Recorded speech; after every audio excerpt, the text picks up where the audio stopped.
ಕವೆ ಕೈಲಾಸ ಅಂದರೂ ಬಸವ ಅದರಂತೆ ನಡೆದರೂ ನಡೆದಾಡೋ ದೈವ. ಕಾಯಕವೇ ಕೈಲಾಸ ಅಂದರೂ ಬಸವ ಅದರಂತೆ ನಡೆದರೂ ನಡೆದಾಡೋ ದೈವ. ಸಿದ್ಧಗಂಗಾ ಕ್ಷೇತ್ರವೇ ಪೂಜ್ಯರ ಉಸಿರು ಪ್ರತಿ ಕಲ್ಲು ಹೇಳುತ್ತಿವೆ ಬುದ್ಧಿಯ ಹೆಸರು. ಸಿದ್ಧಗಂಗಾ ಕ್ಷೇತ್ರವೇ ಪೂಜ್ಯರ ಉಸಿರು ಪ್ರತಿ ಕಲ್ಲು ಹೇಳುತ್ತಿವೆ ಬುದ್ಧಿಯ ಹೆಸರು.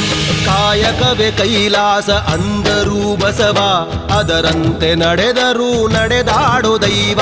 ಕಾಯಕವೇ ಕೈಲಾಸ ಅಂದರೂ ಬಸವ ಅದರಂತೆ ನಡೆದರೂ ನಡೆದಾಡೋ ದೈವ.